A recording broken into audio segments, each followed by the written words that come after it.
Kahapon nga ay matagumpay na isinagawa ang red carpet premiere night ng pelikulang Beyond the Call of Duty. Kahapon yan, June 3, 2025, mula alas 5 ng hapon hanggang alas 10 ng gabi sa Gateway 2 Cineplex 11, Araneta, Cubao, Quezon City. Dinaluhan ang espesyal na gabi ng mga artistang kabilang sa pelikula, mga taga-suporta at mga opisyal mula sa Philippine National Police, PNP OLC Foundation Incorporated at Bureau of Fire Protection.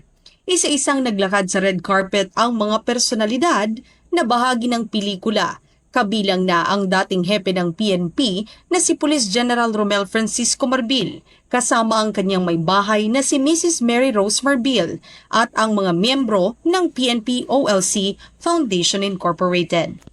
Ang pelikulang Beyond the Call of Duty ay isang proyekto ng kolaborasyon sa pagitan ng PNP at Pinoy Flix na may layuning ipakita at ipagdiwang ang sakripisyo, katapangan at dedikasyon ng mga pulis at bumbero sa kanilang pagseserbisyo sa bayan.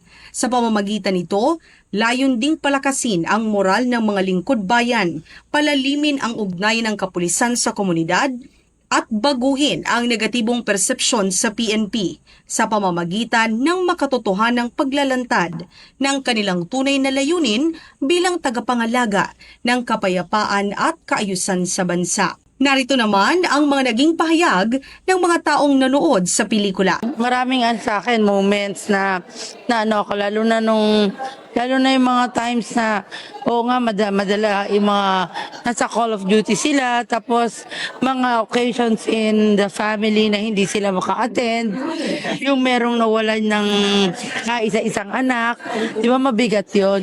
Yung mga ganong realization na pero what if walang mag-sacrifice para sa ating lahat?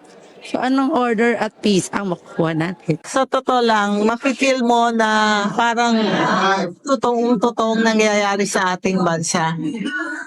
And at the same time, na marirealize mo, you're dreaming to be one of them. Na nagtatanggol sa bawat bahagi ng ating lipunan. Para sa akin, napakahalaga na makapanood ng isang ganitong pelikula na nagpapatunay na ang kapulisan ay mahalagang bahagi ng ating lipunan, nagbibigay ng katahimikan at kapayapaan. Para sa ating mga manonood, showing na sa September 3 ang Call of Duty, Beyond the Call of Duty, and I hope you all watch it.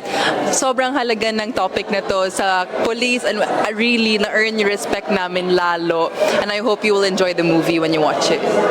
Beyond Call of Duty is out today. We just watch it, and it will be out in nationwide in Cinema Philippines. Make sure you get your ticket and watch the movie Beyond Call of Duty Philippines, about how the police protects its own citizens. So it's an amazing movie. Make sure you watch it so you can learn. So kita-kita tayo. Let's watch Beyond the Call of Duty. See you po. Saludo talaga sa mga pulis dahil yun ang deserve nila. Naging emosyonal at makabuluhan ang gabi para sa lahat ng dumalo, na nagbigay pugay sa mga bayani ng modernong panahon, ang mga pulis at bomberong handang magsakripisyo para sa bayan. Mula dito sa Gateway 2, Araneta, Cubao. Ako ang inyong PNN correspondent, Patrolwoman Melanie Mapa, nagbabalita para sa Police News Network, alagad ng batas, kagataguyod ng Balitang Pulis.